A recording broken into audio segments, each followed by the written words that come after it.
Am I alive, or am I Memorex? If you're old enough to know what Memorex is, I guess you're old enough. Let's see. Can I hear myself talk?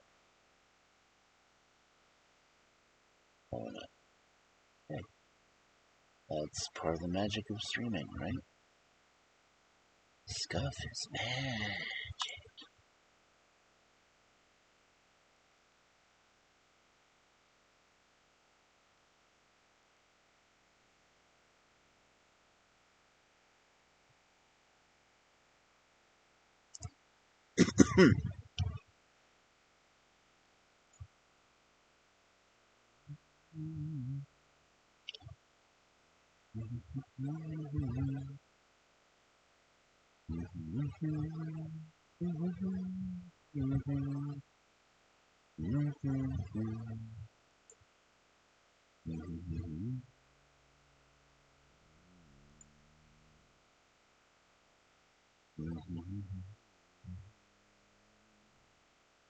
Trying to get things set up. Where things have been going lately. Wouldn't surprise me if it doesn't work at all.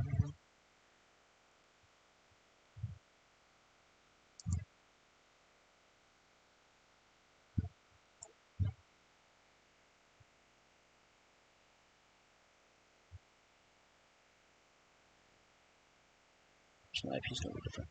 That figures.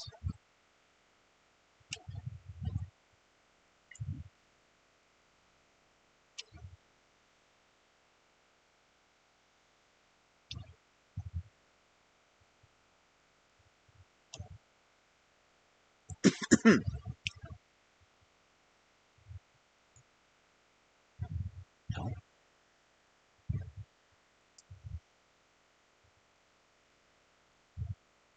Okay, sounds good.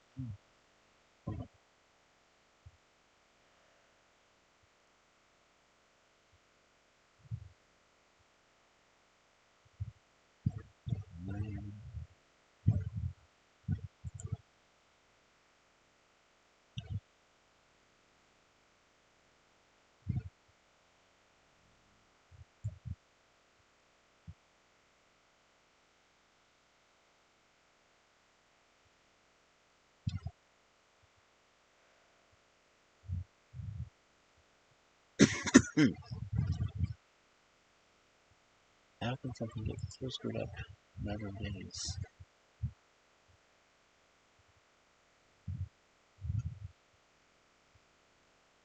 Am I just that talented?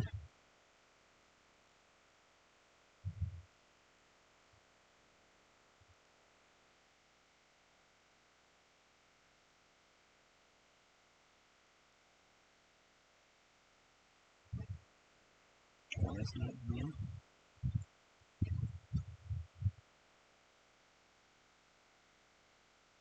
IP address is right.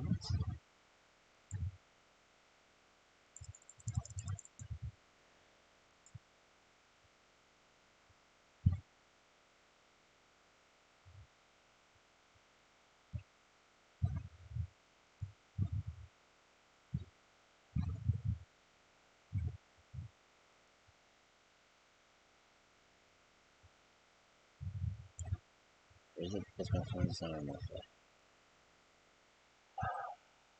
Probably it.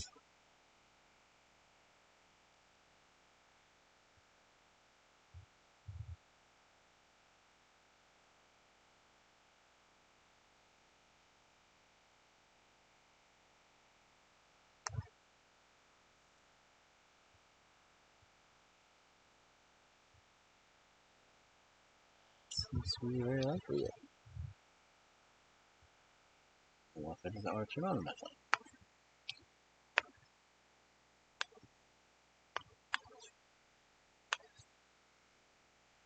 Opening ASMR. And there's all out.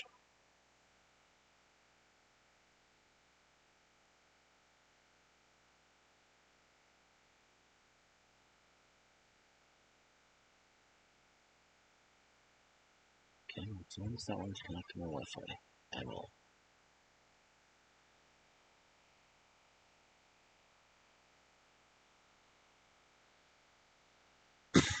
So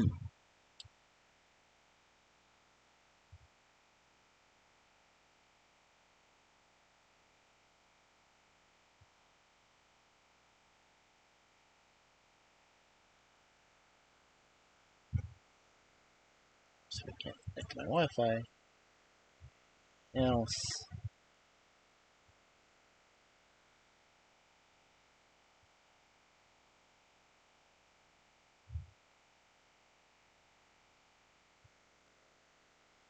No Wi-Fi, no models. Feels freaking lovely.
See what's turned on.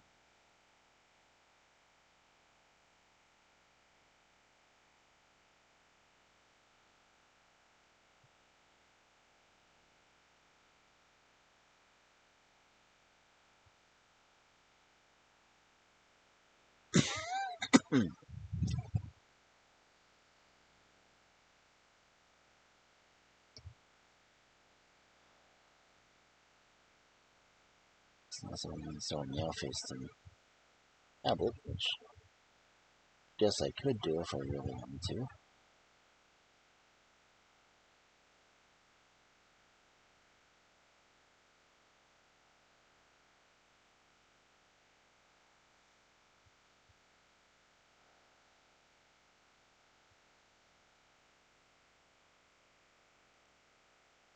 Burger's not going to work in a second tonight.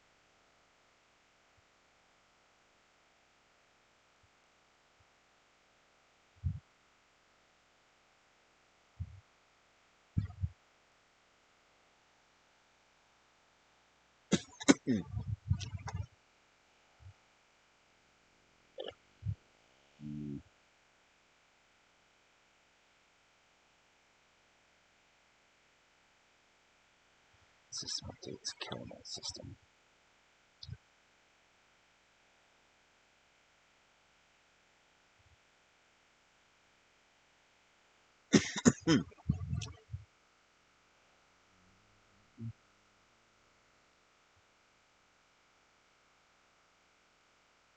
So everything must be mixed together in the right system.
Anything wrong with my phone?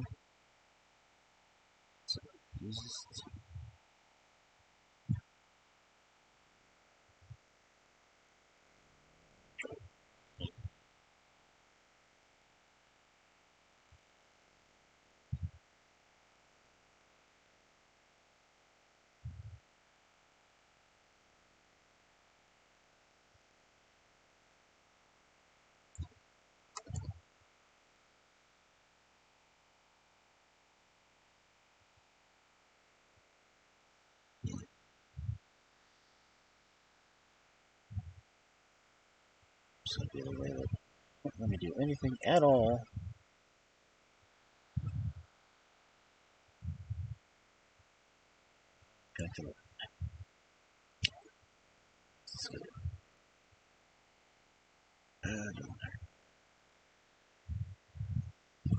Well, Cubs, since we're already having that kind of night, let's go ahead and switch over to the reading scheme, shall we? There we are. Hey, how you doing?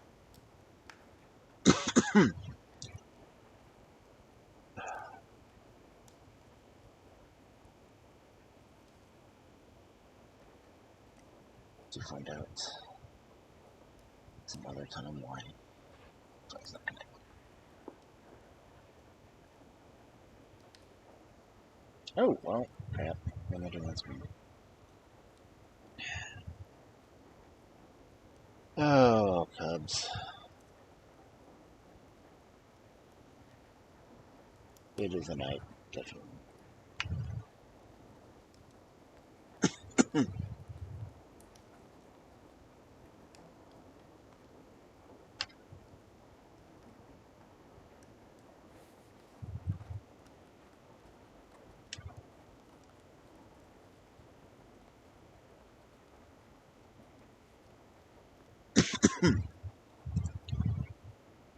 Okay.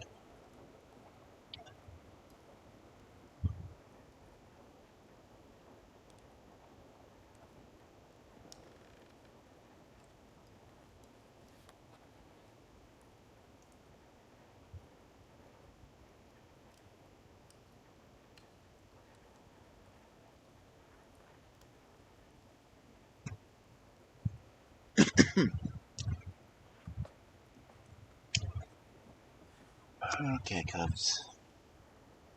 As I said in my tweets, this may be the last night for Nordic fairy tales.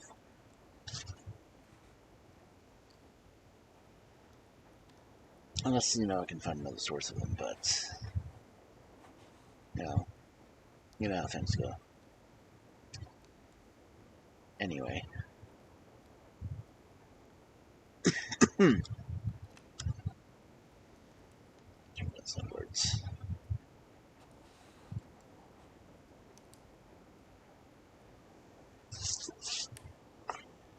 Our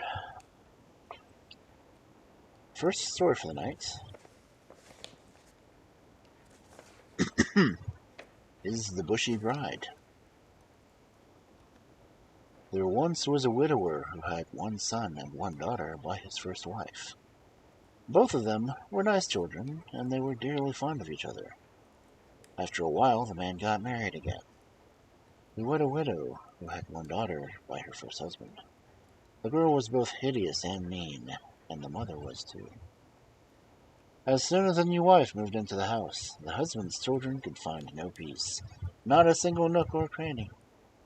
The boy thought it would be best to go out into the world and try to earn his keep. After he'd wandered for a while, he came upon the royal palace. There he found work as a stablemaster, or worth the stablemaster. The boy was both clever and hard-working, but the horses he tended were so stocky and glossy that they gleamed. But the sister, who had stayed at home, things got much worse. Both the stepmother and her daughter were always after the girl, no matter where she went. They scolded and slapped her, and she never had a moment's peace. The hardest chores were given to her. Curse words rained down on her night and day, and she had very little food to eat. One day they sent her to the creek to get some water to bring back home. There, a hideous, vile head popped up to the surface. "Why don't you wash me?" said the head. "Yes, I will gladly wash you," said the husband's daughter. She began to rub and scrub the hideous face, though she thought it was a horrid task. When she was done, another head popped up from the surface of the water, and it was even more vile. "Why don't you brush me?" said the face. "Yes, I will gladly brush you," said the girl, and she set about brushing the tufts of hair. It was not an amusing task, as you might as well imagine. When she was done, yet another head, even more vile and hideous than the others, popped up to the surface.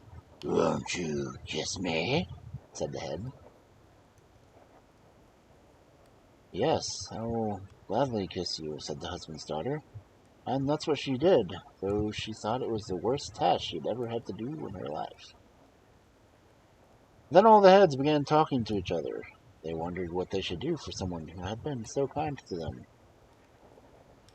"I wish that she will be the most elegant girl alive, and its fair and brightest day," said the first head. "I wish that gold would drizzle from her hair every time she uses her brush," the second said. "I wish that gold would spill from her lips every time she speaks," said the third head. When the husband's daughter got home, she looked as lovely and bright as day. That made her stepmother and stepsister even angrier. Things got worse when the girl spoke and they saw the gold coins spilling from her lips. With that, the stepmother was beside herself with fury. She chased the husband's daughter out to the pig shed, where she would have to stay with all her gold and finery. She was not allowed to set foot inside the house. It didn't take long before the stepmother told her own daughter to go down to the creek and bring back some water. When the girl got there with her buckets, the first head popped up to the surface of the water. "Won't you wash me?" it said. "Let the devil wash you," replied the daughter. Then the second head appeared. "Won't you brush me?" it said. "Let the devil brush you," said the daughter. It sank back down. And then the third head popped up. "Won't you kiss me?" said the head. "Let the devil kiss you. What an ugly snout you are," replied the daughter. Then the heads again talked to each other. They wondered what they should do with someone who was so callous and mean. They agreed that her nose should be 8 feet long, and her mouth should be 6 feet wide. And she would pine bush would sprout on top of her head. And every time she spoke, ashes would fall from her lips. When the girl got back to the house with the buckets of water, she called to her mother. "Open the door! Open the door yourself, my daughter," said the mother. "I can't reach it, for my nose is so long," said the daughter. When her mother came out and got sight of the girl, well, you can imagine what she thought of the girl and how she screamed and carried on. But that didn't make the girl's nose nor mouth any smaller. The husband's son, who was working at the royal palace, had made a drawing of his sister, and he'd brought that drawing with him.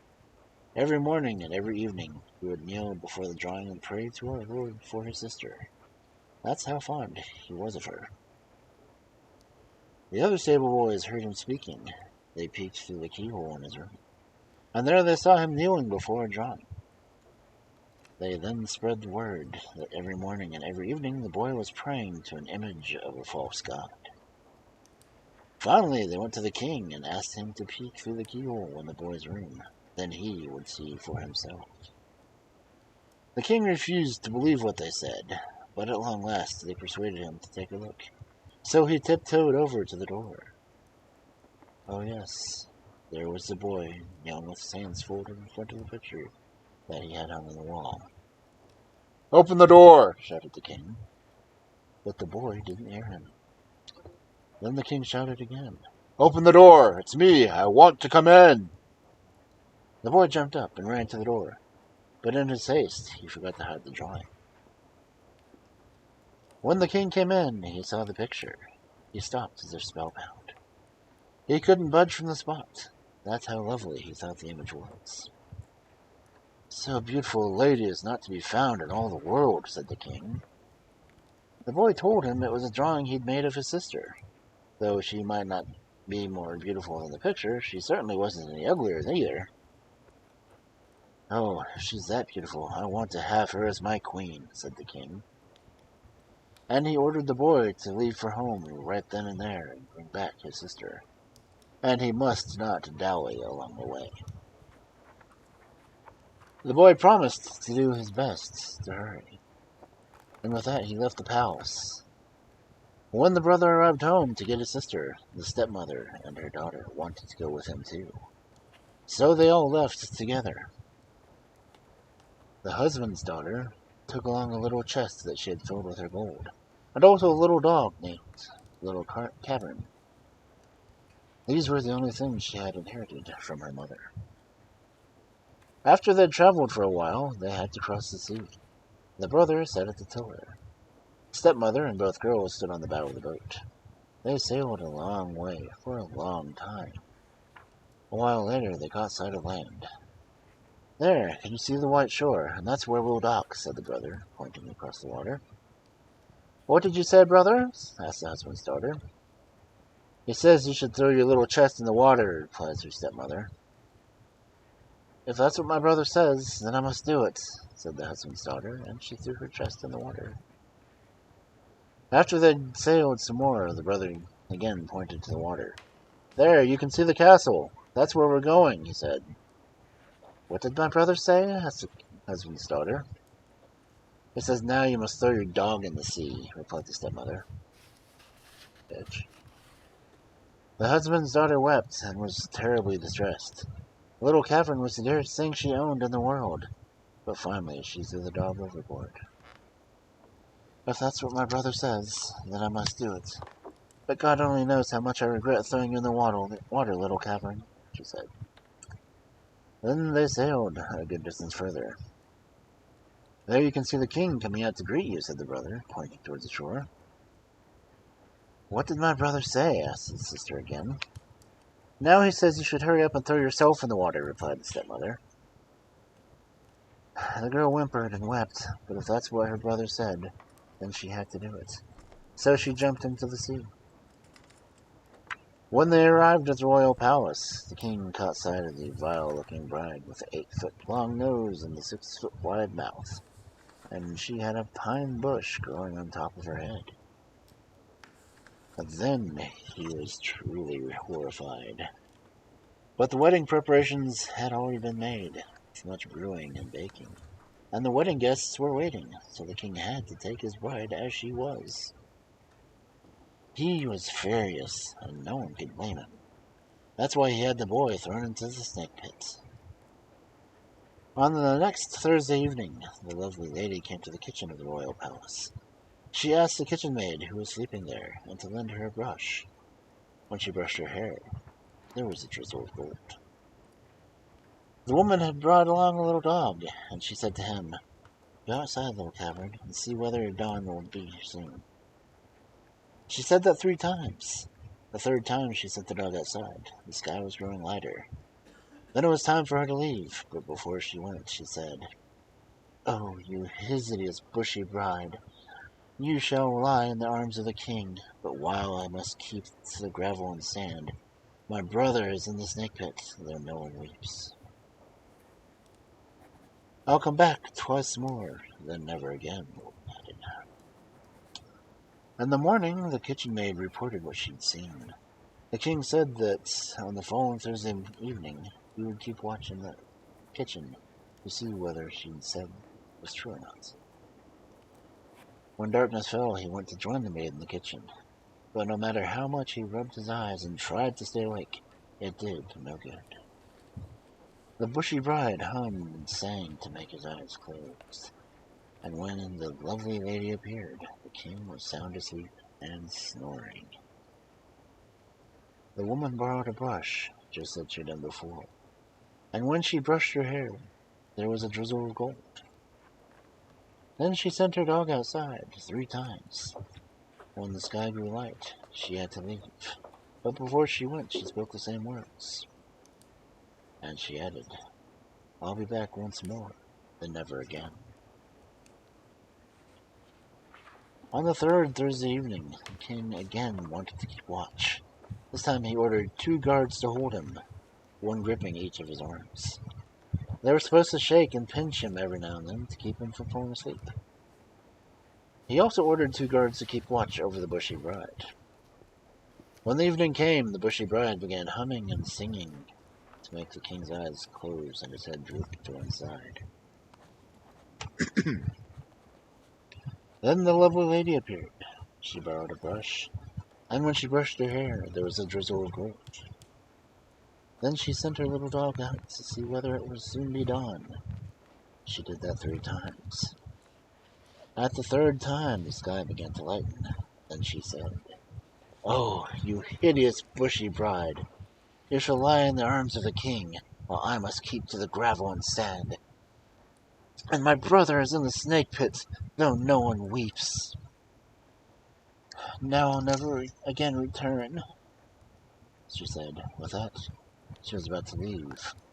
But the 2 guards who were gripping the king's forearms now seized hold of his hand and pressed the knife into his fist. With the knife, they had him take a cut on a woman's little finger, deep enough to draw blood. Then the proper bride was saved, and the king awoke. She told him everything that had happened, and how her stepmother and stepsister had betrayed her. Her brother had been taken out of the pit at once. The snakes hadn't done him the least bit of harm. And now in his place the guards threw the stepsister and stepmother. No one can ever imagine how happy the king was. Now he was rid of the hideous Bushy Bride, and he won instead the queen who was as lovely and bright as the day itself. Now the proper wedding was held, and the news of the celebration spread far and wide throughout the 7 kingdoms. The king and his bride rode to church, with little Catherine sat beside them in the carriage. When the wedding was done, they rode back home. But by then, I was no longer with them.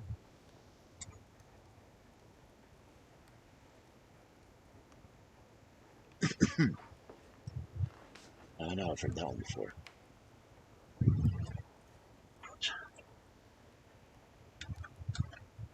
Turn my fans on, it's really cold. 1 down, Cubs, 5 left. Whatever will we do next week? I don't know.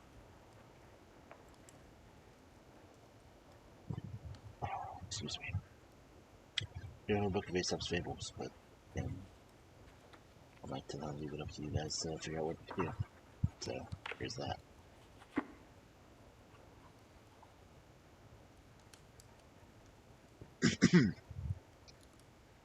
Anyway, Cubbos.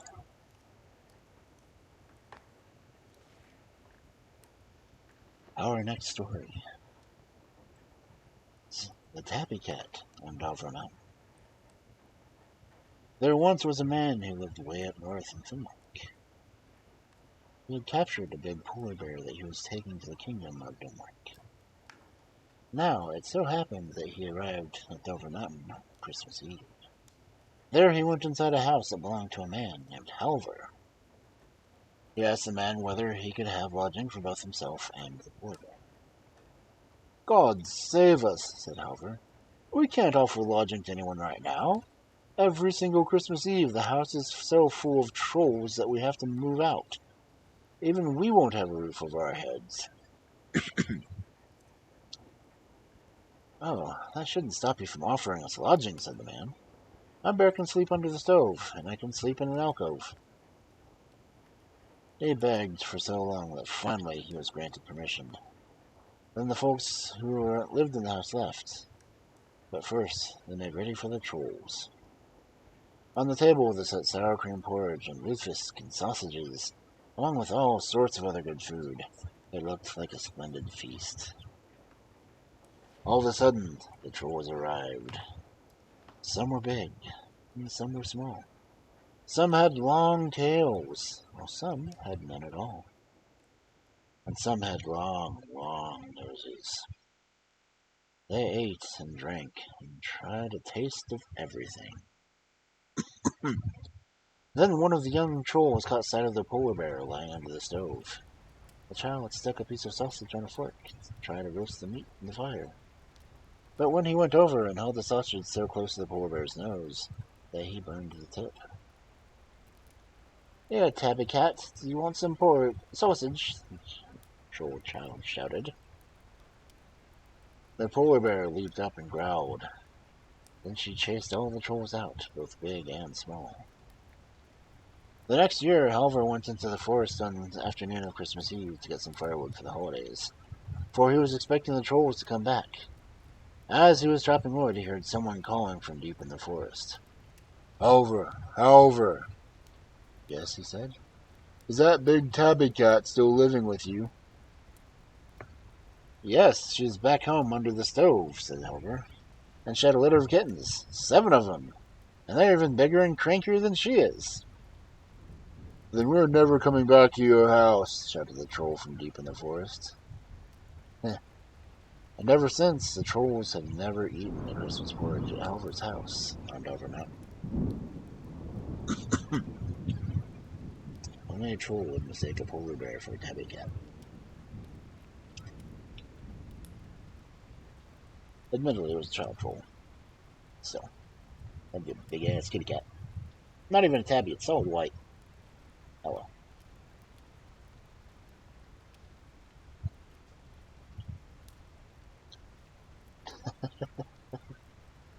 Two down, cubs. 4 to go. It may be a short night tonight. So if you're not catching this now, you'll have to listen to VOD and my highlights. So, with no further ado, my hand is falling asleep. That's nothing to be able to do. Our next story, Farmer Weatherbeard. There once was a man and a wife who had only one son. His name was Hans. The woman thought the boy should go out to find work, and she told her husband to go with him. "You must promise me that you'll find for him such a good teacher that he will become the master of all masters," she said. Then she put food and a roll of tobacco in a sack for him. They visited many masters, and they all said that they could train the boy to be as good as they were, but no better. When the man went home to his wife, he told her what they'd said. Then she replied, "Well, I don't care where you take him, but I'll say this much. You must make sure that he becomes a master of all masters." Again she put food and a roll of tobacco in a sack. Then the man and his son set off. After they had walked a good distance, they came onto an ice floe. There they saw someone riding towards them on a black horse. "Where are you headed?" said the man on the horseback. "I'm trying to apprentice my son to someone who will train him well. My wife comes from such fine folks, and she wants him to learn to be the master of all masters." "You're in luck," said the man. "I'm the right person for the job. I've been looking for just such an apprentice," he told the boy. "Climb up behind me." Then they set off, riding high into the air. "Oh no, wait a minute," shouted the father. "I should have asked you what your name is and where you live." "Oh, I'm at home in the north and the south, in the east and the west, and my name is Farmer Weatherbeard," said the master. "Come back here in a year, and I'll tell you if the boy's any good yet." Then they took off and were gone. When the man got home, his wife asked him what had happened to their son. "Oh, God only knows where he went," said the man. "Somewhere up in the air." Then he told his wife what happened. When she heard that, her husband had no idea when the boy would be done with his training and where he had gone. She sent him off. Again, she gave him a sack of food and a roll of tobacco. When the man had gone a good distance, he came to a big forest.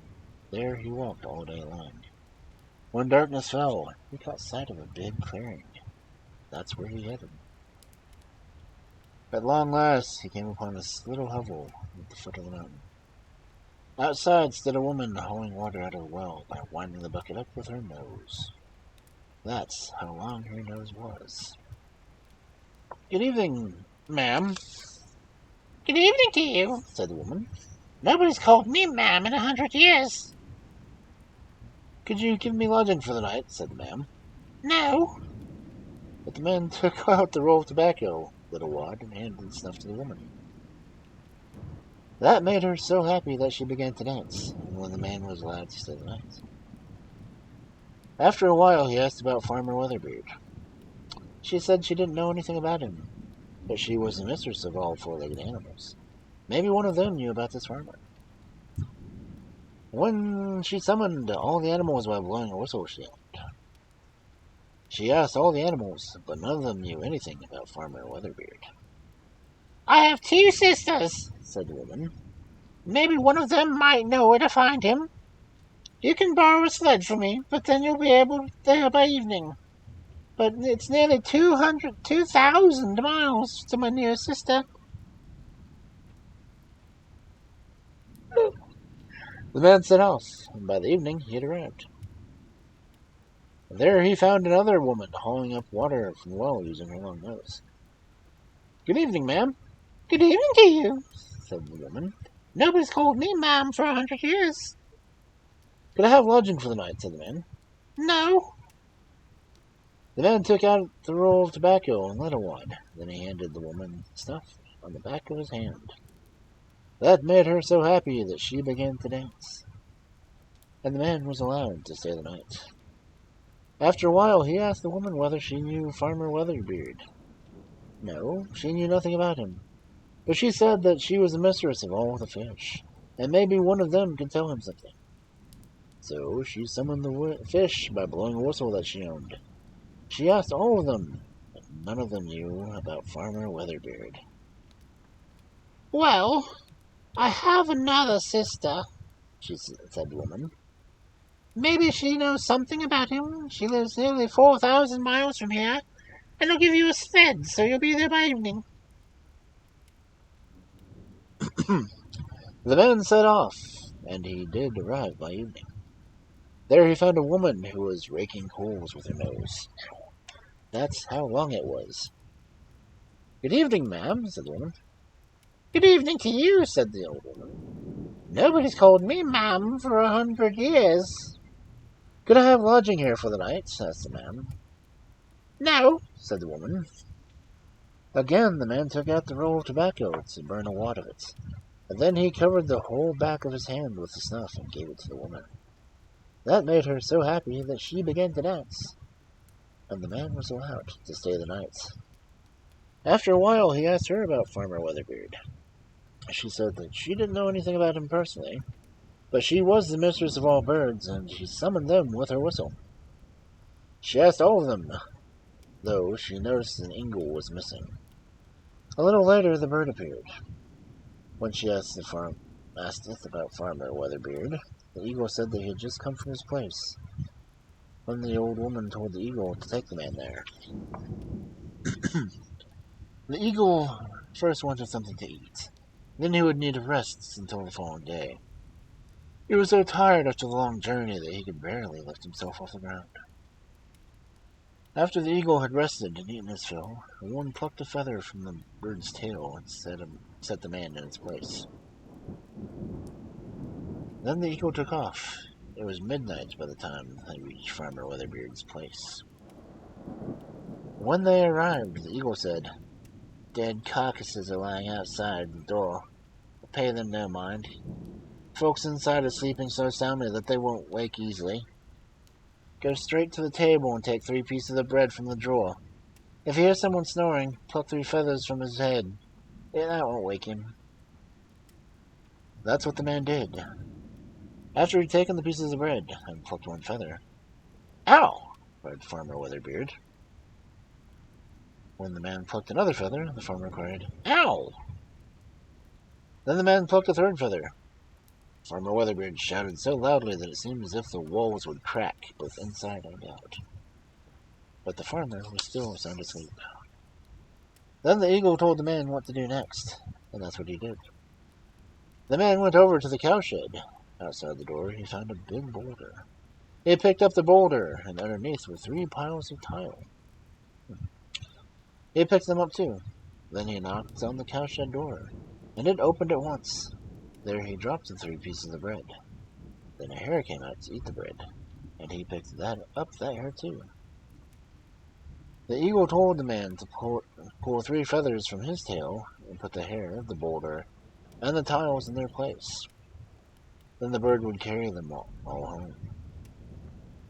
After the eagle had flown a good distance, he landed on a rock. "Do you see anything?" "Yes, I see a flock of crows flying after us," said the man. "Well, we'll need to fly a little farther. Yes, we will," said the eagle. And he took off. After a while, he asked, "Do you see anything now?" "Yes, now the crows are very close," said the man. "Drop the 3 feathers you took from the farmer's head," said the eagle. Well, that's what the man did. Instantly he dropped the feathers, they turned into a flock of ravens that chased the crows all the way back home. Then the eagle flew far away with the man. Finally the bird landed on a rock to rest. "Do you see anything?" he said. "I'm not sure," said the man, "but I think I see something off in the distance that is headed this way." We'll have to travel a little farther then," said the eagle.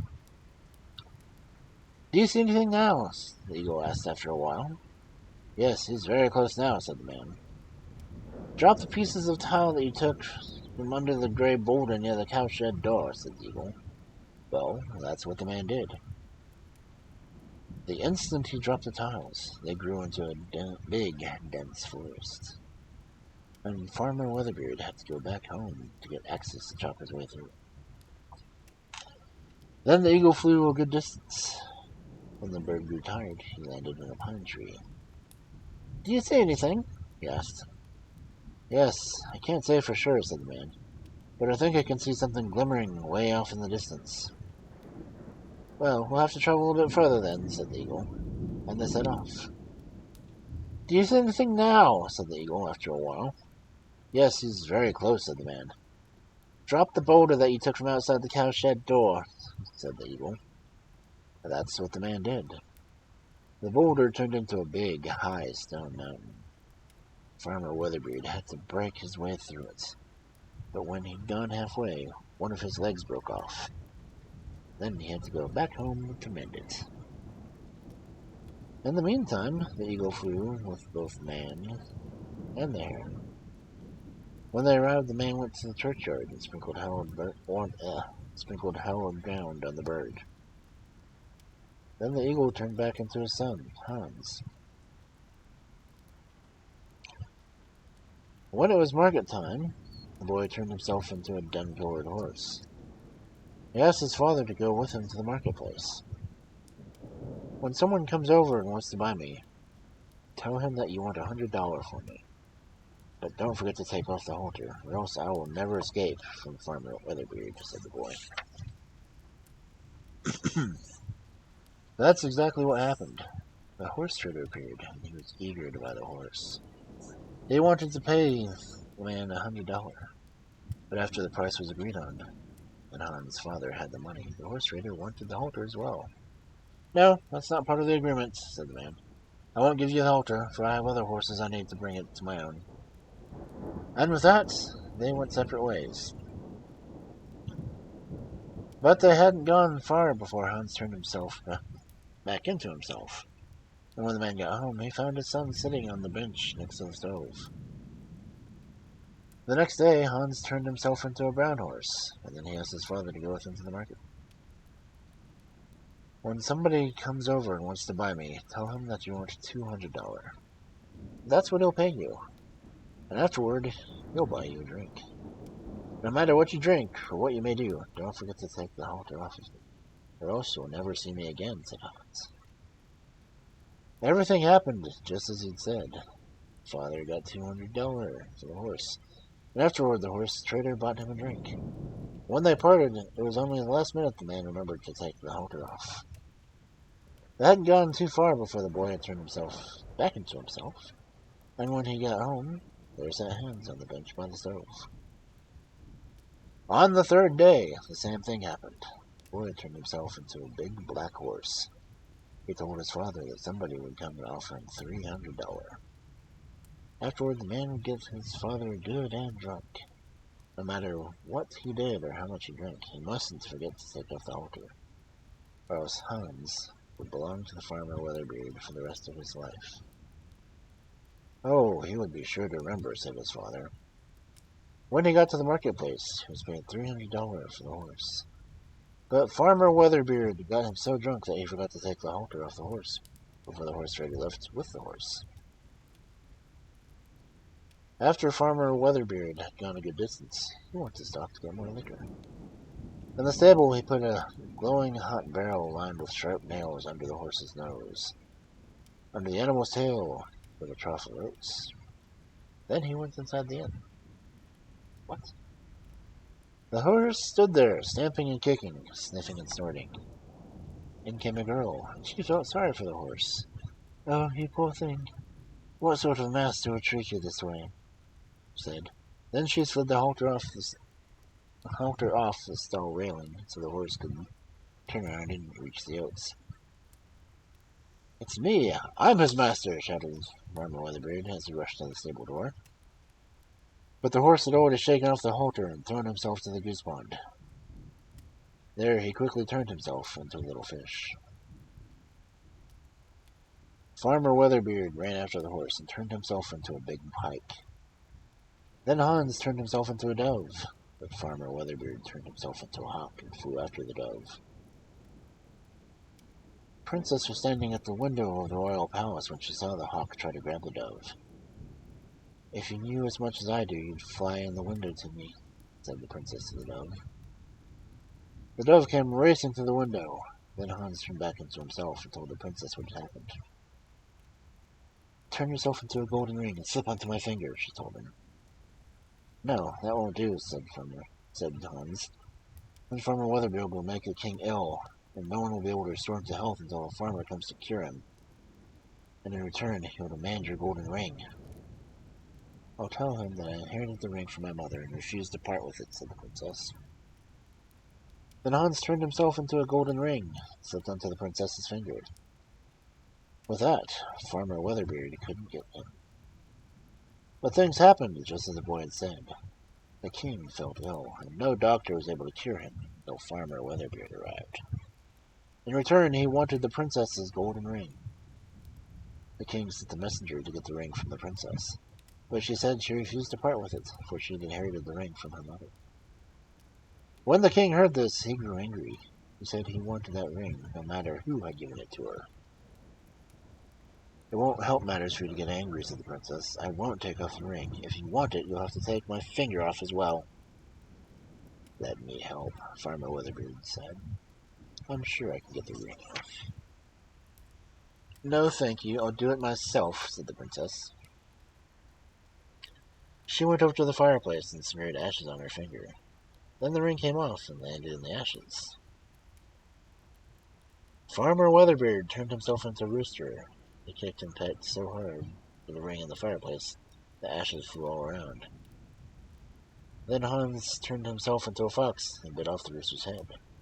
And, as if the evil one was inside Farmer Beard, that was the end of him.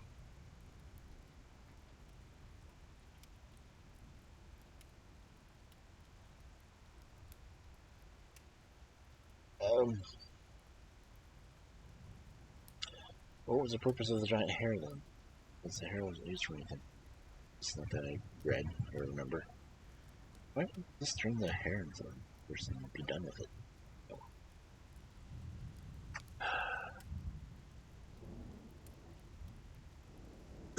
Oh. Okay, Cubs. One more story down. We haven't even made it to the hour mark, so it may be a really short stream at this rate.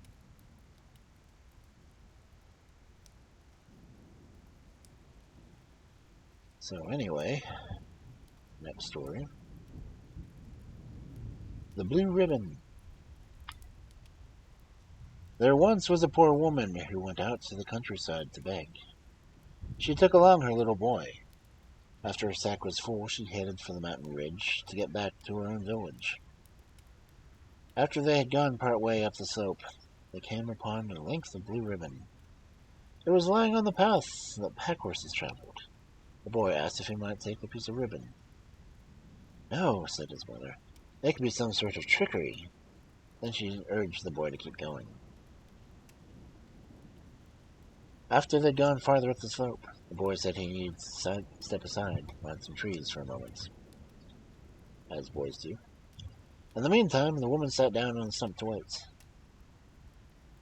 The boy was gone a long time. As soon as he walked far enough into the forest that his mother couldn't see him, he ran back to where the ribbon lay on the ground. He picked it up and tied it around his waist. With that, he grew so strong that he thought he could lift the whole mountain. When he got back, his mother was furious. She asked him why he'd taken so long. "You don't seem the least bit worried about time," she said. "It will soon be evening, and you know we have to make our way over the ridge before dark." They walked for a while, but by the time they'd reached the middle of the slope, the woman was tired and wanted to lie down under a bush. "Dear mother of mine," said the boy, May I climb this tall mountain while you rest to see if there's any sign of folks living nearby?" Yes, she gave him permission. When he reached the top, the boy saw a light to the north. He ran back and said, "We should keep going, Mother. It's not very far to where folks live. I can see a splendid light shining close by, just north of here." The woman got up and grabbed her beggar's back. She wanted to go see it too. But they hadn't gone far before they came to another ridge blocking their way. "I should have known," said the woman. "Now we can't go any further. This is a much worse place to rest." But the boy put the sack under one arm and his mother under the other, then raced upward, carrying them both. "Now you can see that it's not far from where the folks live. Look at the splendid light shining there," said the boy. The woman said the light couldn't be from folks. It had to belong to the mountain troll. She was familiar with the whole bear-infested forest, and she knew that the only folks in the area lived on the other side, at the foot of the ridge. After they'd walked a short distance, they came to a big farm with red-painted buildings. "We don't dare go inside," said the woman. "A mountain troll must live here." "Oh, let's go in. Look how the light is shining. There must be folks inside," said the boy. "Here's X."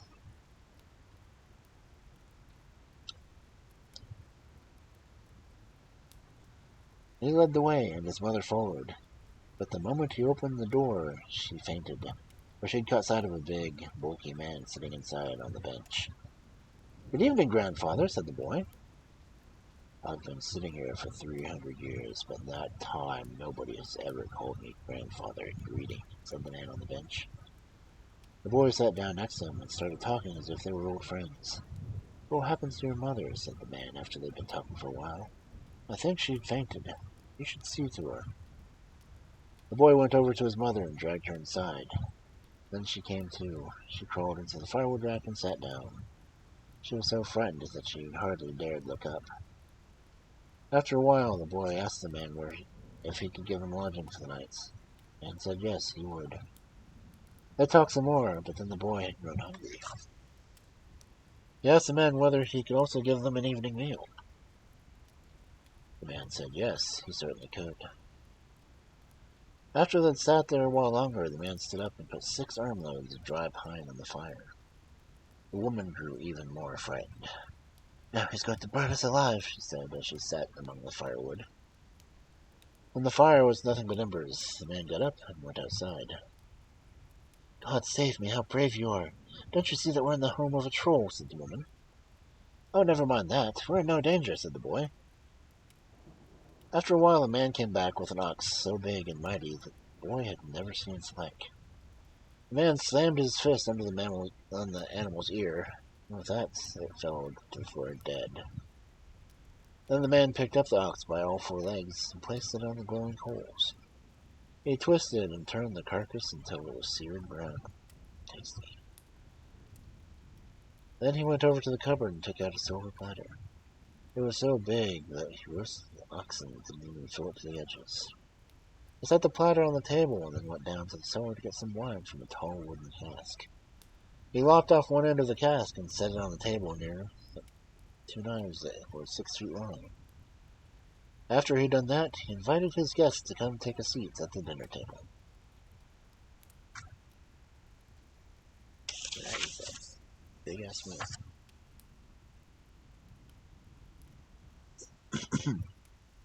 The boy went first. His mother joined him, but she began complaining and carrying on. She wondered how she would ever be able to handle such long knives. The boy grabbed one of them and began cutting pieces of meat from the thigh of the ox. Then he set it on his mother's plate. After they had been eating for a while, the boy picked up the wine cask with both hands and set it on the floor. Then he invited his mother to come closer to have a drink. The cask was so tall that she couldn't reach the top, so the boy lifted her up to the rim. He, in turn, climbed up and clung to the rim like a cat while he drank. When the boy was no longer thirsty, he set the wine cask back on the table and thanked the man for the food. Then he told his mother to thank him as well. Frightened though she was, she had no choice but to thank the man for the food. Then the boy sat down next to the man on the bench and began talking to him. After they had sat there for a good long while, the man said, "I suppose I should also have a bite to eat this evening." He went over to the table and ate the whole ox, even the horns and bones. He picked up the cask of wine and drank. Then he sat down on the bench again. "I'm not sure where you'll sleep," he said. "I only have that cradle over there. I suppose that's where you could sleep. Mother could share the bed with me." "Of course, thank you. That'll be fine," said the boy. He tore off his clothes and lay down in the cradle. It was just as big as a proper full-sized bed. The mother, frightened though she was, had to lie down on the bed next to the man. It wouldn't be good to fall asleep lying here, thought the boy. I'd better stay awake and listen to how things go in the night. After a while, the man began talking to the woman. "We could live here so well and so pleasantly if we could only get rid of that son of yours," said the man. "And do you know how to do that?" said the woman. The man said he could give it a try. He could pretend that he wanted the woman to keep house for him for a few days. Then he would take the boy with him to the mountain and break up rocks and use it as cornerstones. There he would topple a whole heap of rocks on the boy's head. All of this the boy heard as he lay in the cradle. The next day, the troll, for a troll he was, that was easy enough to see, asked the woman whether she could keep house for him for a few days. Later in the day, the troll picked up a big iron bar. Then he asked the boy to come with him to the mountain and break up rocks to be used for cornerstones. After they'd broken up a few rocks, the troll wanted the boy to go back down and look for crevices in the mountainside. While the boy was doing that, the troll used the iron bar to break and bash until the whole mountain hit its rocks. Then he sent all the rocks toppling down the slope. The boy fended off the avalanche until he could get away. Then the rest of the rocks rolled down the slope. "Now I see what you mean to me," said the boy to the troll. "You want to kill me, but it's your turn to go down and look for the crevices while I stay up here." The troll didn't dare refuse the boy. Then the boy broke up a mighty mountain of rocks and sent them toppling onto the troll. With that, one of the troll's thigh bones broke. "Oh, you poor thing," said the boy. He went down and lifted up the rocks to pull the troll out. Then he had to hoist the troll on his back to carry him home. The boy raced off as fast as a horse. The troll was tossed around so much that he screamed as if he'd been stabbed with a knife. Yeah. When they reached home, the troll took to his bed. That's where he lay, feeling miserable. When night fell, the troll began talking to the woman, wondered how they could get rid of the boy. "If you don't know how to get rid of him, I certainly don't," said the woman. The troll said he knew of a yard that held 12 lions. If only they could get the boy to go in there. The lions would tear him apart.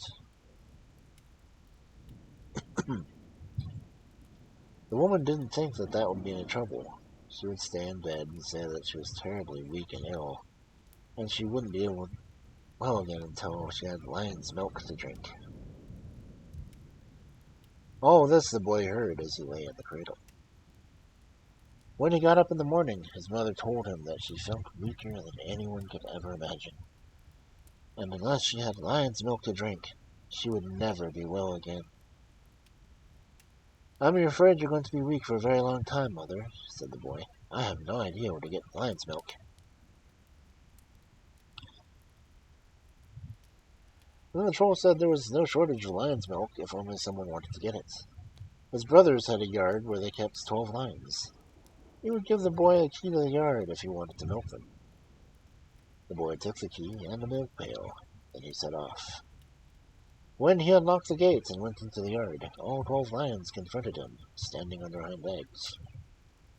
The boy chose the biggest of them and grabbed his front paws. Then he slammed the animal against the timbers and rocks until there was nothing left but his paws.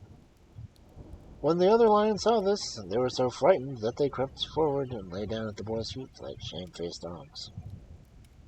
After the lions followed him wherever he went, got back to the troll's place, lay down with her front paws on the doorstep. "Now you'll be well again, mother, for I've brought you some lion's milk." And the boy went inside. There was little milk in the pail. The troll, who was lying in bed, swore that it couldn't be true. It would take a different sort of lad to milk a lion. When the boy heard this, he yanked the troll out of bed and tore open the door. The lions clawed the troll so fiercely that the boy had to step between them and loosen their grips. When night fell, the troll again began talking to the woman. "I don't know how we're going to kill that boy," he said. He's much too strong. "Do you have any ideas?" asked the woman. "No, I don't, if you don't." "Well, I have 2 brothers who live in a grand castle," said the troll. "They're 12 times stronger than I am. That's why I was thrown out and have to live here on the farm instead. But they still live in the castle, and there's an orchard with apple trees. If anyone who eats those apples will fall asleep for 3 days and 3 nights. If only we could get the boy to pick some of those apples. He wouldn't be able to just taste one. Once he falls asleep, my brothers will rip him to pieces." The woman said she would claim to be ill. She would never be well unless she had some of those apples. Then the boy would certainly be willing to go there. All this the boy heard as he laid in the cradle. The next morning, the woman was so long and weak that she cried and moaned. She said she would never be well again unless she had the apples from the orchard next to the castle where the man's brothers lived. But she had no one to send to the orchard. The boy agreed to go there at once, and he took with him 11 lions. When they reached the orchard, he climbed up to one of the trees and ate as many apples as he could reach. The boy had hardly come back down before he fell asleep, but the lions lay down in a circle around him. On the 3rd day, the troll's brothers appeared, but they didn't arrive in human form. Instead, they were ferocious oxen. They bellowed at the boy they found lying on the ground in the orchard. They said they meant to crush him with bits the size of grain, so there wouldn't be a shred of him left. But the lions jumped up and tore the trolls into tiny pieces. It looked as if the lions had left behind a pile of trash. But when they were done, they lay down again around the boy. He didn't wake until late that afternoon. He sat up and rubbed his sleeping eyes when he saw the traces left by the fight and wondered what had happened. The boy went over to the castle, where he found a maiden standing outside, and she had seen everything. She said, "You can thank God you weren't mixed up in that battle, or you would have lost your life." "What? Lose my life? Me?" said the boy. He didn't think there was any risk of that. Then she asked him to come inside so she could talk to him. She hadn't seen a Christian since she'd come to the castle. When the boy opened the door, the lions wanted to follow him. The maiden was so frightened that she screamed and screamed, so the boy left the lions outside. Then they talked about one thing and another. The boy asked why such a lovely maiden had chosen to stay with him as trolls. She told him that she'd never wanted to stay with him. It was not by choice that she lived in the castle. The trolls had taken her, for she was the daughter of the king of Arabia.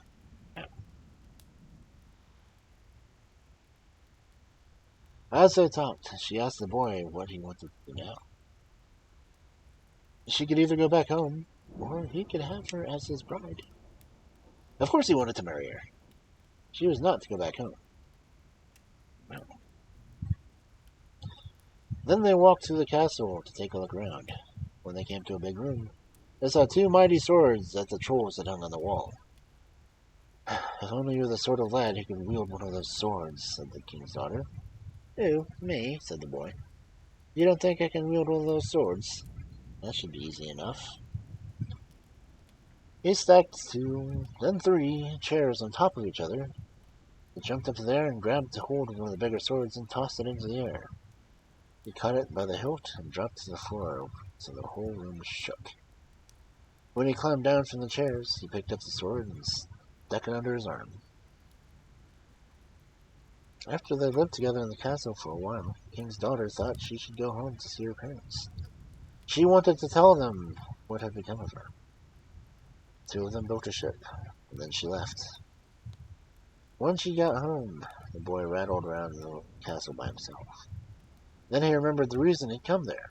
He was supposed to get a remedy for his mother. Then he thought that she hadn't been very ill and she'd probably regained her health by now.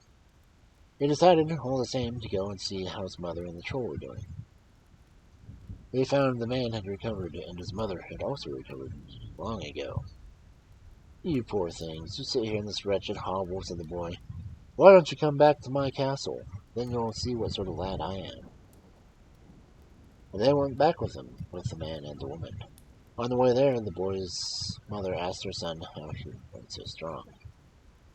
Oh, it was because of the piece of ribbon they'd seen lying on the mountain path, the boy told her. That time they'd gone to the countryside to beg. Do you still have it? Said the woman. Yes, he did, he told her. He wore the ribbon under his waistband. The woman asked if she could see it. The boy pulled up his waist shirt to show her.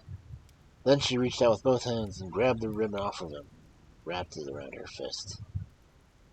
What do you do to me? A lot like you, she said. I should hit you so hard that your brain splatters. Damn. We should burn his eyes out. Put them in a little boat out to sea. That's what they did. No matter how much the boy wailed and whimpered. But wherever the boat drifted, the lions followed. Finally, they dragged the boat onto the island and placed the boy under a pine tree. They caught game and plucked birds for him.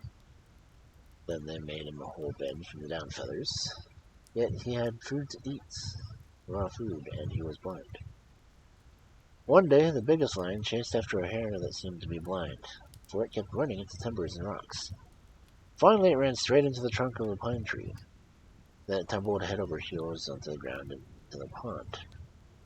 When the hare came back up to the surface of the water, it easily found its way. And with that, the hare had saved its own life. Aha, thought the lion. It took the boy to the lake and dipped him in the water. After he'd regained his sight, the boy went down to the sea. There he motioned for the lions to lie down next to each other to form a raft. Then he stood on their backs, and they swam with him to the mainland. When the boy came ashore, he went over to the birch-covered knoll. There he told the lions to lie down. Then he crept over the castle wall like a thief, to see if he could get his ribbon back. When he reached the castle door, he peeked through the keyhole and saw it hanging above the door of the kitchen. Then he tiptoed across the room, for no one was there. But after he grabbed the ribbon, he began stomping his heels and kicking his feet as if he were crazy. The woman came rushing in. Oh, my dear, poor boy of mine, give me the ribbon, she said. Oh, no. Now you shall suffer the same punishment that you meant for me, said the boy. And he set about doing just that. When the troll heard this, he came in and pleaded earnestly with the boy, asking him to spare his life. Yes, I'll allow you to live, but you shall suffer the same punishment that you gave to me, said the boy. And then he burned out the troll's eyes and put him on a boat to sea, but the troll didn't have any lions to follow him. Now the boy was alone again. He wandered around the castle and longed for his princess.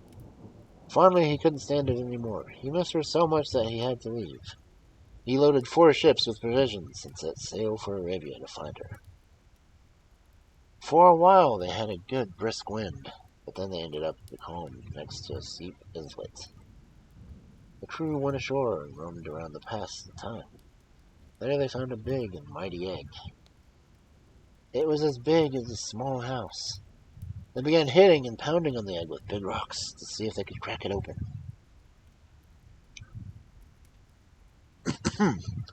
The boy came to see what was causing all the noise, and he brought along his sword.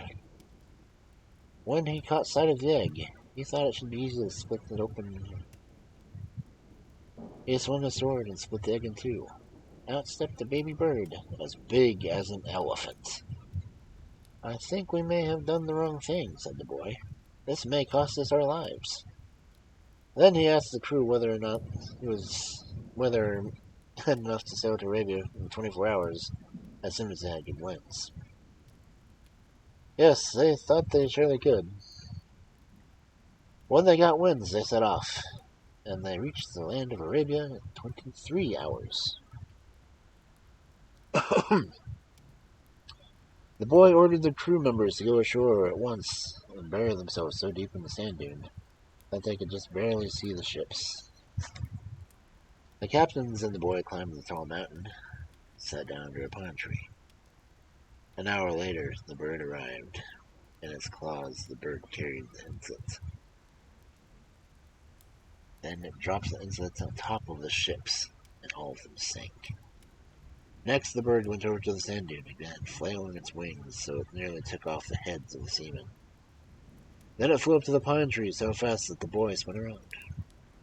But he was ready with his sword, and swung the blade at the bird, and it fell to the ground dead. Then the boy headed to town, where there was great joy, of course, for the king had his daughter back. But he had hidden her away and decreed that whoever could find her would marry her, even though she had already been betrothed. As he walked, the boy met someone who was selling polar bear hides. He bought one of them and put it on. He told one of the captains to lead him around, using an iron chain as a collar and leash. Then the bear went about town performing tricks. Finally, it came to the king's attention that no one had ever seen such tricks before. The polar bear danced in all manner of ways, doing whatever it was ordered to do. Then a messenger arrived to say that the bear should be brought to the palace to do tricks, for the king wished to see them. When the bear came in, everyone grew frightened, for they had never seen such an animal before.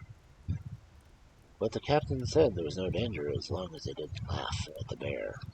They mustn't do that, or the animal would kill them. When the king heard this, he warned his courtiers not to laugh. A short time later, the king's maid came in and began making fun and laughing. Then the polar bear threw itself at her and tore her to shreds. The courtiers began wailing, but the captain wailed even louder. "Oh, never mind that," said the king. "She was only a maid. That's my concern, not yours." Damn. It was late at night when all the tricks were done. "It's no use leaving both the bear now, seeing as it's so late," said the king. "The bear can stay here for the night." "Maybe it can sleep behind the stove," said the captain. "No, it shall have quilts and pillows to lie on," said the king. And he brought a whole pile of bedding. The captain was allowed to sleep in the room next door. Around midnight, the king appeared carrying a lantern and a big key ring. He told the bear to follow him. He walked down one corridor after another, through doorways and rooms, up stairways and down. Finally, he came onto a wharf that led straight down to the sea. There the king began tugging and shaking sticks and poles. He pulled one up and pushed another down until a little house floated up. That's where he'd put his daughter. He was so fond of her that he'd hidden her away where no one could find her. He made the polar bear wait outside while he went in, and told the princess about the bear and the dancing and the tricks. She said she was frightened, didn't dare see the bear. The king persuaded her. They said there was no danger as long as she didn't laugh. Then he let in the bear, who danced and did tricks. All of a sudden, the princess's maid began laughing.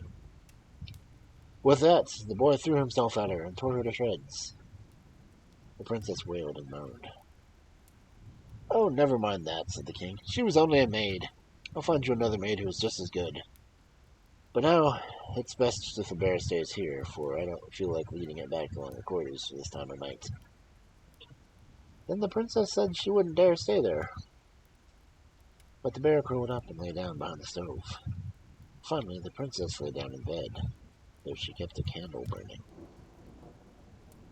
After the king had left and all was quiet, the polar bear went over to the princess and asked her to loosen his collar. The princess grew so frightened that she almost fainted, but she fumbled until she found the collar. And no sooner did she loosen the collar than the boy tore off the bear's head. Then the princess recognized him. She was happy beyond all measure. She wanted to announce at once that he was the one who had rescued her, but he didn't want her to do that. He wanted her to be her servant for a while. He wanted to be her servant for a while. Yeah.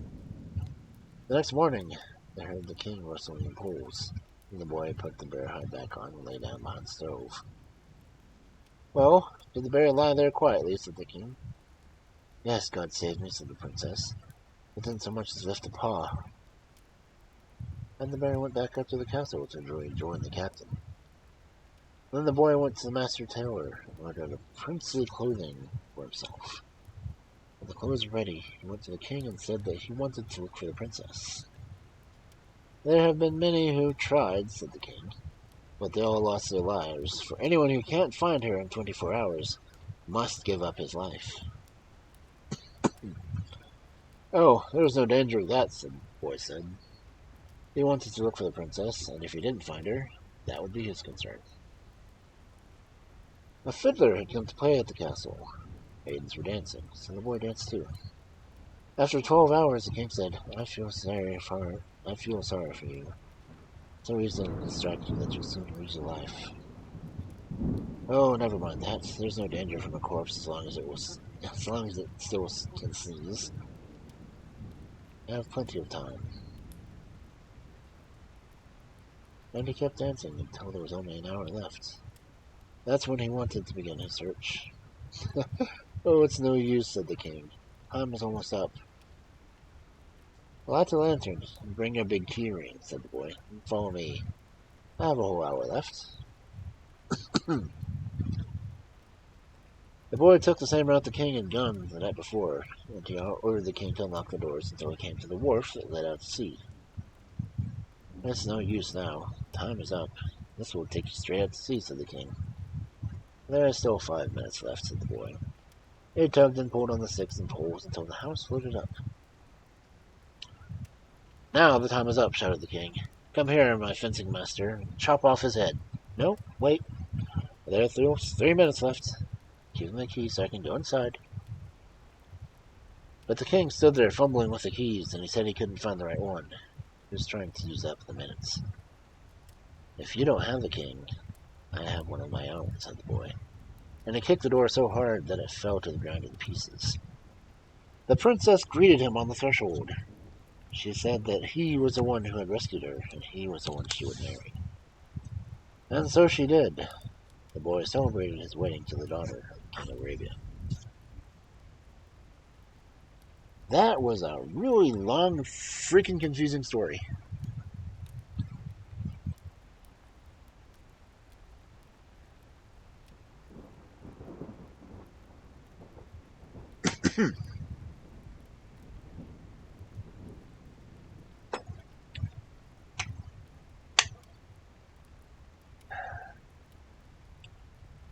That just all over the place. What was the storyteller smoking that came up with that one?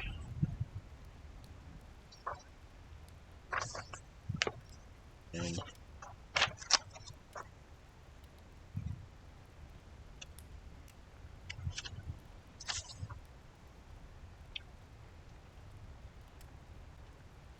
like the old woman was the boy's mother.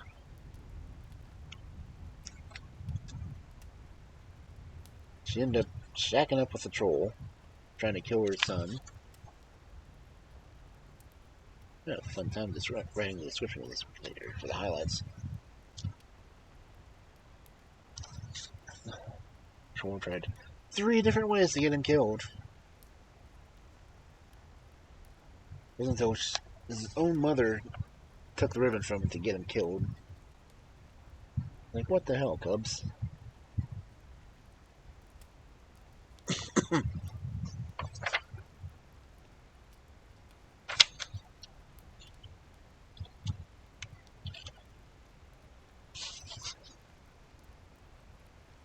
Now I've only got 2 stories left in this book.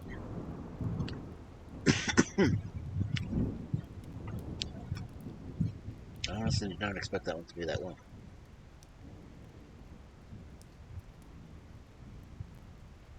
I don't know if she's still hanging around sex or if you're lurking on me. If you're lurking, that's cool anyway. I like having lurkers because lurkers like hearing stories. And I can ramble aimlessly and all you guys are doing is listening to me. And, yeah.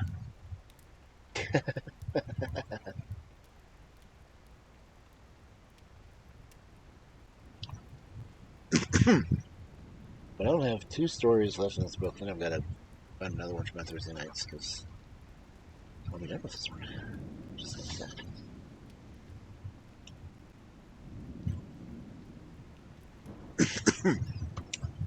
I really wish I wasn't coughing so much, but I swear this happens every time I try to read, or if I'm on a microphone too long, I just start coughing constantly.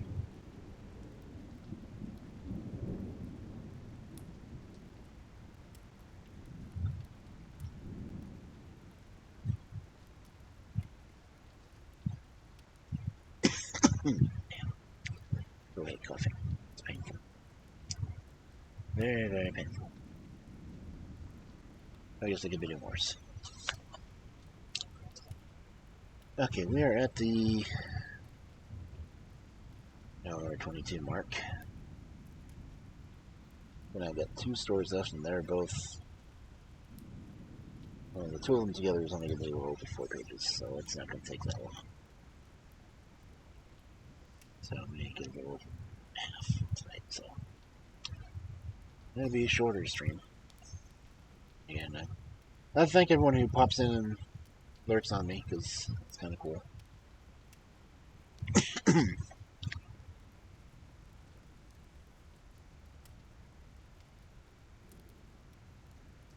So anyway, the second to last story from this book is The Honest Forest-Going Coin.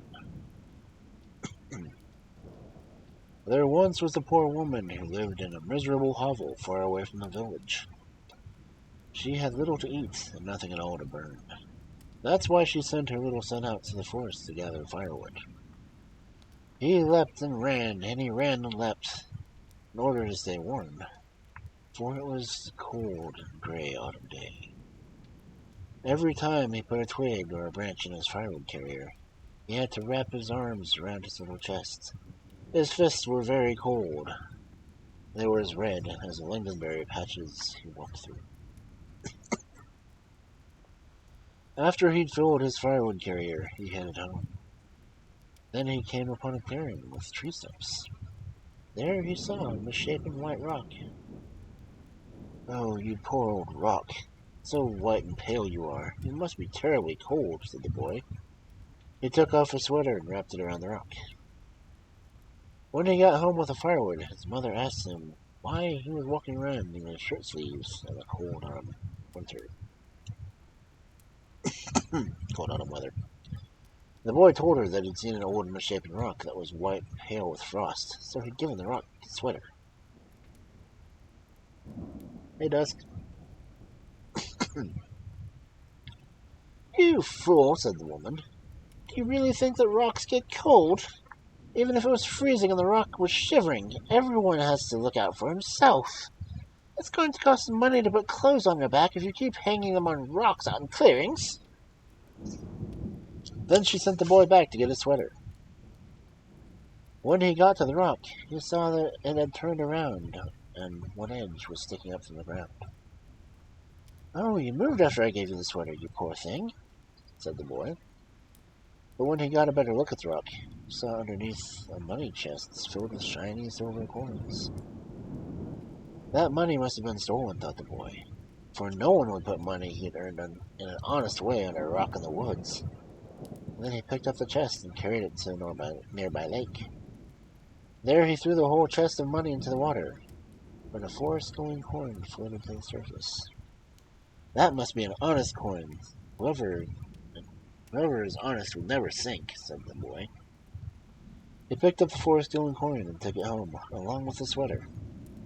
He told his mother what had happened, how the rock had turned around, and how he had found the chest filled with silver coins. And then he had tossed the chest into the lake, for the money must have been stolen. "But the 4 coin floated up, and I took it. That was an honest coin," said the boy. "What a fool you are," said his mother. She was quite angry. "If the only thing honest was to float in the water, then there wouldn't be much honesty in the world. Even if all that money had been stolen 10 times, you were the one to find it, and everyone has to look out for himself. If you'd taken the money, we would have lived happily and well for the rest of our days. But you're a fool, and a fool you'll always be. I don't want to stand here arguing with you anymore. You'll have to go out and earn your own keep."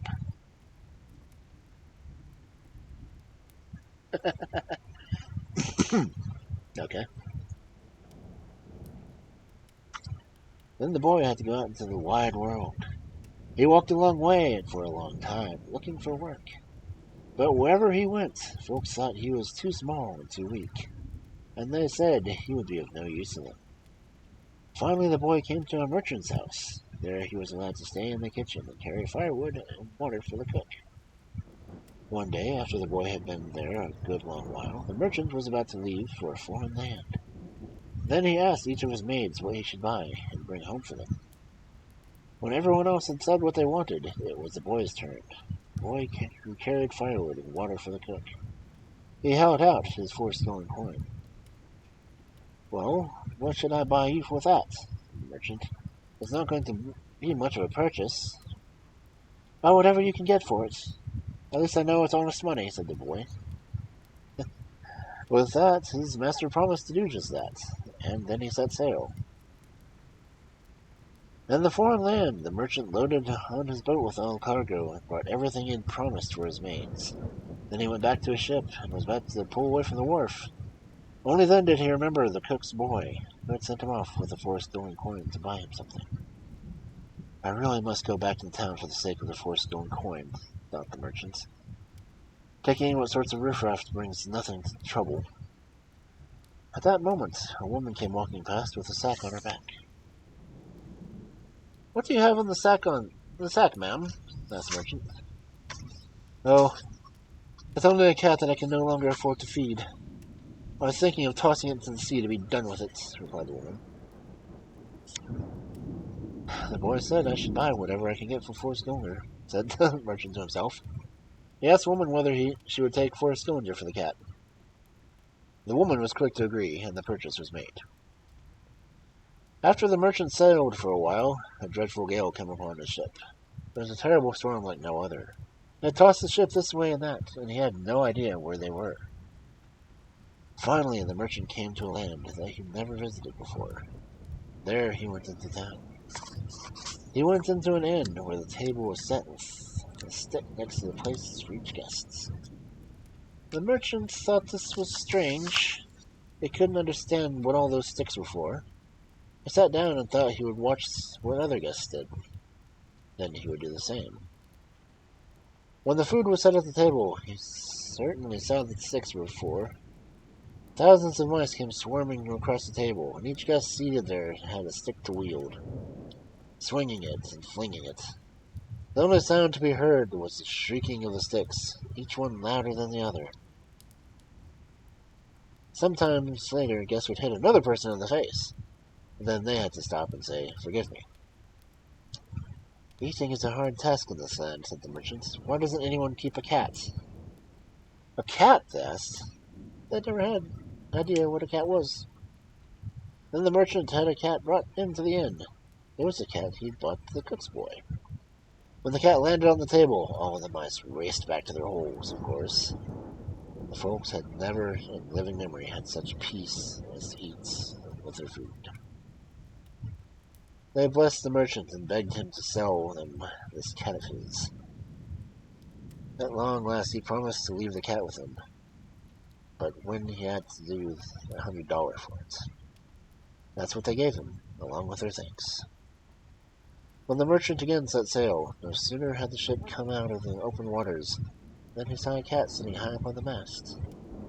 Moments later, a storm and a gale blew once more, but even worse than the first time. The ship was tossed this way and that, until it came to a place where the merchant had never visited before. Again, he went into an inn. There, too, was a table set with sticks, but they were much bigger and longer than the first place. Those sticks were certainly needed. Even more mice appeared, and they were twice as big as the ones he'd seen before. Again, he sold the cat. This time he got $200 for it, without the least bit of haggling. After he'd set sail, some distance out to sea, the merchant saw the cat sitting high up on the mast. A moment later, a storm blew in again. At long last, the ship came to another land, where he'd never visited before. Again, he went to an inn. There the table was also set with sticks, but each one was 5 feet long and as thick as a broom handle. Folks said that sitting at the table to eat was the worst trial they could imagine. Thousands of big, vile rats would always appear. It was the only with great effort that they could even get a bite of food in their mouths. That's how hard they had to fight to fend off the rats. The cat was once again brought from the ship, and folks were able to eat their food in peace. They begged and pleaded with the merchants to sell them his cat. For a long time he refused, but finally he promised to give it to them for $300. That's what they paid, their thanks and their blessings. When the ship set out to sea, the merchant thought about how much the boy had earned from his forest-going coin he'd sent. Well, some of the money he shall have, thought the merchant, but not all of it. I'm the one who has to thank the cat for the cat I brought. Everyone has to look out for himself. The instant the merchant made that decision, such a storm and a gale blew in that they thought the ship would sink. Then the merchant realized he had no choice. He had to promise to give all the money to the boy. No sooner did he make that promise than the weather turned fine. The ship had good winds all the way home. When he went ashore, the merchant gave the boy $600 and his daughter as well. For now the cook's boy was as rich as the merchant, maybe even richer. After that, the boy's life was both delightful and a joy. He took his mother in and treated her well, for I don't believe that anyone should look out for himself.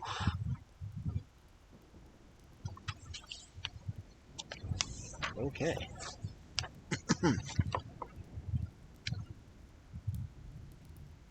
Forest-going cat gets $600 for it. What if we got to keep the cat?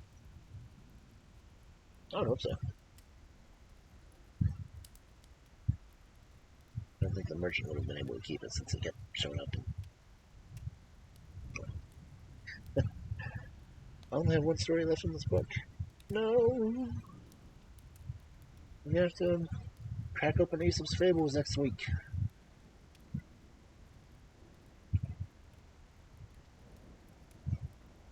Oh man, there was an Eevee? No one got it? Dang. Still wrapped up in telling a story about a cat.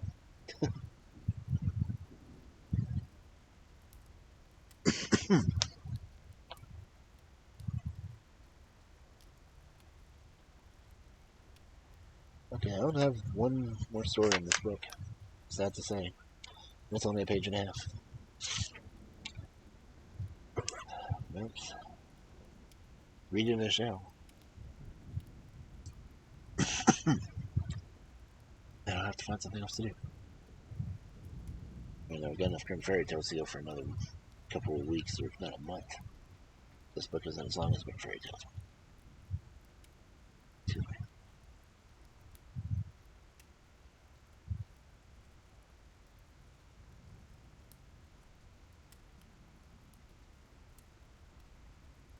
Anyway,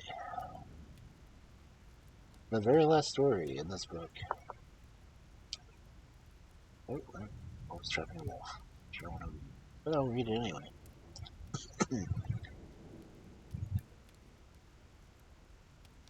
Our last story is The Old Man of the House. There once was a man who lived in a forest. He had many sheep and goats, but the wolf would never leave him in peace. I suppose I'll have to trick old Grey Paws, the man said at last. And so he began digging a wolf trap. After he'd dug it in deep enough, he set a post in the middle of the trap. On that post, he put his flat disc, and on top of that disc, he tethered a little dog.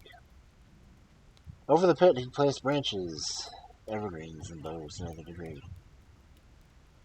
On top of that, he scattered snow so the wolf wouldn't notice the pit beneath. One night fell, the little dog got tired of standing there. "Woof, woof, woof," he said, and he howled at the moon.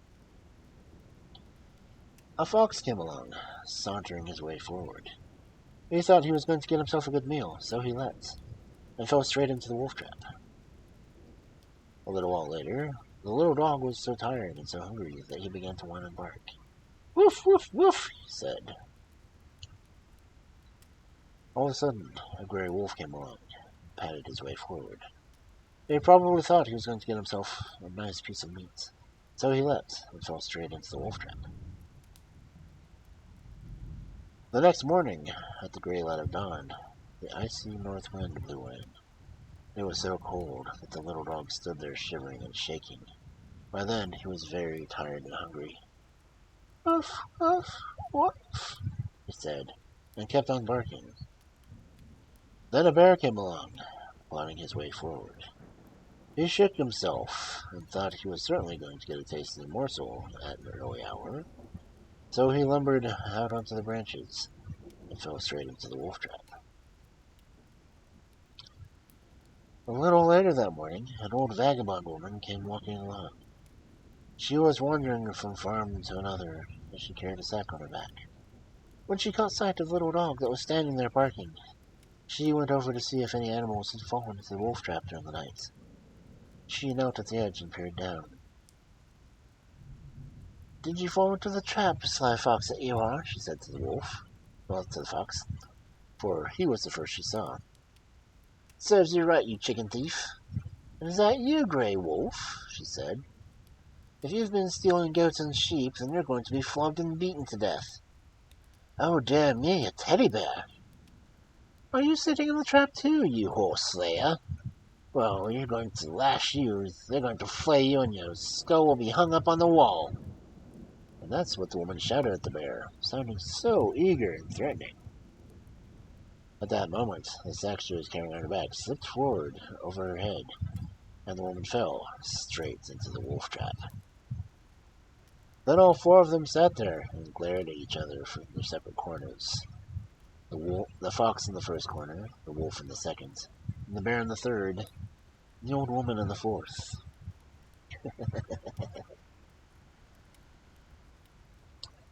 When it was bright daylight, the fox began moving about, pacing back and forth. No doubt he thought he would try to escape. Then the woman said, "Can't you sit still, you tail wagger? Stop your swishing and swishing. Look at the old man of the house. He's sitting there steadfast as a pastor." She was thinking that she would make friends with the bear. Then the farmer arrived, who owned the wolf trap. First he pulled out the woman. Then he killed all the animals. And he didn't spare the old man, the house, or the Grey Paws.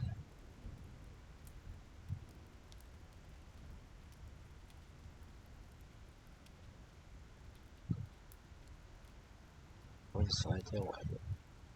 That night, he certainly thought he made a good catch.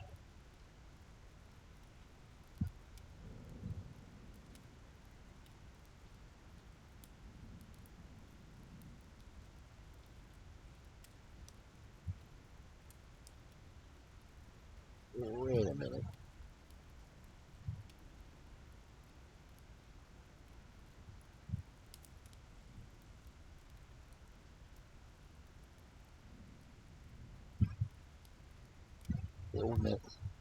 We call the bear the old man of the house. Oh, okay, yeah. Guess that's what she called the bear. That's weird.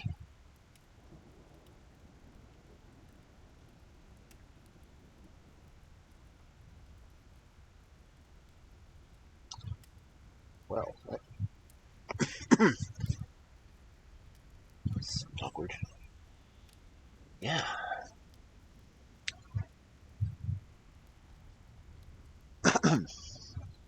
That was very strange. I'm not sure what to think about that last story.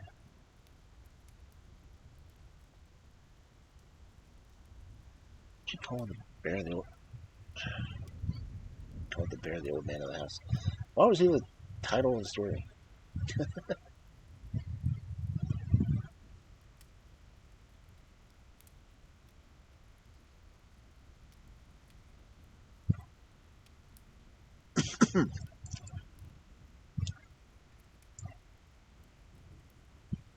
That's just weird.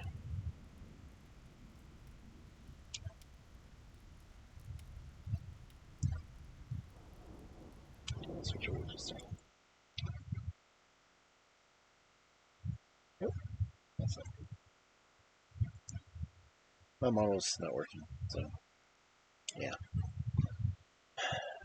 Change one setting on it, and nothing works anymore. Oh well. Let's try to get a gift set. Yeah, gift set.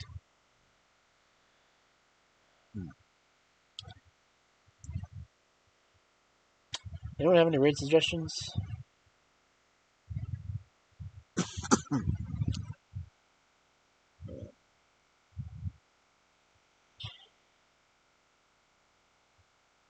Change that down a little bit.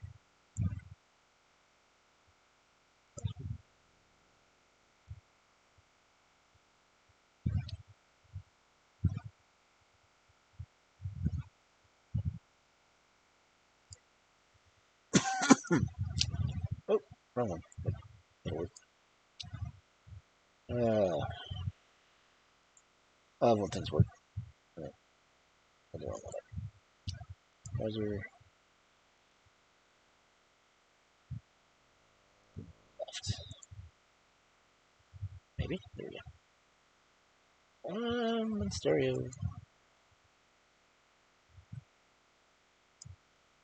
I love having backups. Anyway, anyone have any raid suggestions if you're still here?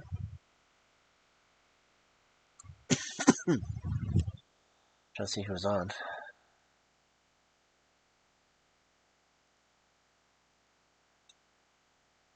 Let's see.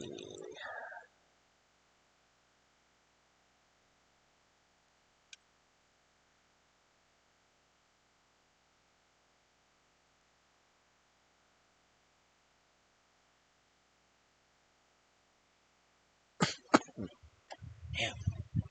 Should stop coughing. Let's see. Raids. Oh, wait. Pop Penguin's on. I think he's still on. Let me check. If so, we'll raid him.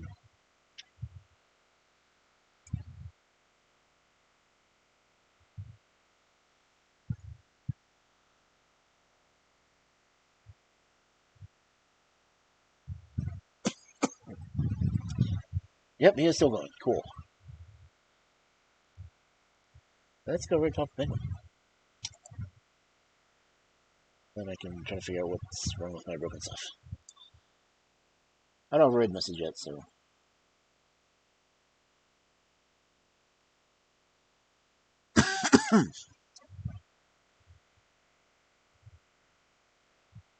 So, yeah, thanks everyone for coming in and lurking.